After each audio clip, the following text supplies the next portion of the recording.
আজব প্রেম, মামার হাত ধরে পালিয়ে গেলেন ভাগ্নে।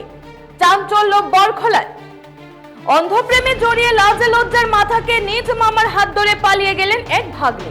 চাঞ্চল্য করে এই ঘটনাটি ঘটেছে কাছাড় জেলার বরখলা সমষ্টির সেউতি চতুর্থ খণ্ডে। সেখানকার বাসিন্দা দিলারা বেগমের বিবাহিত কন্যা শাহানারা বেগম ওরফে পারুল পালিয়ে গেছেন মোস্তাক আহমেদের সাথে। জানা গেছে মোস্তাকের পিতার নাম জামাল উদ্দিন, তারা একই এলাকার।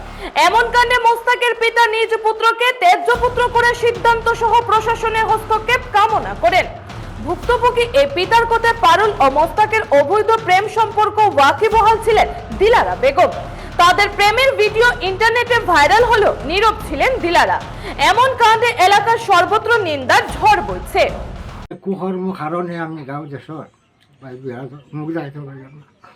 এখন আমার মনে বড় দুঃখ লাগছে যে আমার তিনটা মেয়ে গড়া আছে, মা বাপরে তো দেখতে পারে না। এই কুকর্মের কারণে এখন আমি আইনের দ্বারস্থ হইম। আমি আইন গিয়া আমি কালকে যাই না বসে যাই, আমি আমার ভুয়া মিত্র করতাম ও সরকারা হলা করে দিব। আমি যে আমার ভুয়া বলিয়া আমি কোনোদিন আমি এটা প্রমাণ দিতাম না। আমি ও হিসাবে আমি যাইমু, আইনে যেটা কয় আমি ওটা করি আমার ভুয়া মানে একবার তেজ্যপুত্র করে দিতাম। আমার মনে বড় দুঃখ। আপনার ছেলে কিতা কুকর্ম করছে? আমার ছেলে কুকর্ম হচ্ছে বাঘ নিয়ে মামারে লিয়ে গেছে গিয়া। এই কারণে আমি মোটামুটি দেশে মুলকে বাড়িয়ে করে মুখ দেখাইতাম পারি। এই মায় বাইনটা লাগাইয়া আমার ছেলেটারে খালকি ইশারা দি নিছে। কার মায়? ফুড়ির মায় না?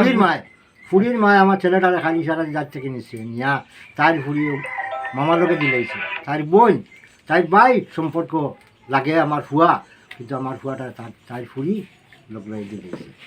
তারা এখন খুঁজেছেন জানেন আপনি? ওটা সঠিক আমি করতাম পারি না। এই ব্যাপারে আপনি কিতা কইতে চাইবেন? আমি এই ব্যাপারে কিচ্ছু জানি না। খালি কালকে তার আগে মানে সরকারও গিয়া যে তেজ্যপত্র করতাম থানে জিন্দিগি টানে আমার ফুয়া বলিয়া আমি প্রমাণ করতাম না। একবারে তেজ্যপত্র করে দিতাম। তার মরলেও মরক্কা, বাঁচলে বাঁচক্কা, তাই জিন্দিগিটা আমার বাড়ি যাইয়া তাই প্রশাসনের কাছে দাবি জানাই যে আমার ফুয়াটারে আপনারা আইনের দ্বারস্থ করক্কা। আমি আর সহ্য করতাম পারতাম না। আমি বহুত দুঃখিত মানুষ না, তার আমি বাজু কাটিতাম। আমি এখন আমার মনে হয়েছে আমি আমার ফুরিন্তরেও আমার এক বাজু করিয়া দিয়া আমার যেটা সম্পত্তি বাড়ি এক বিটা এগুলো আছে ওখান দিমু। আর আমি তানে আমি একবার ত্যাজ্যপত্র করিয়া আমি তার কোন দিকে আমি তানে আমার হুয়া বলে প্রমাণ করতাম না। আমি আইনের রাজস্ব পাথারকান্দি থেকে মলয় কুমার দাসের রিপোর্ট, নববার্তা টুডে।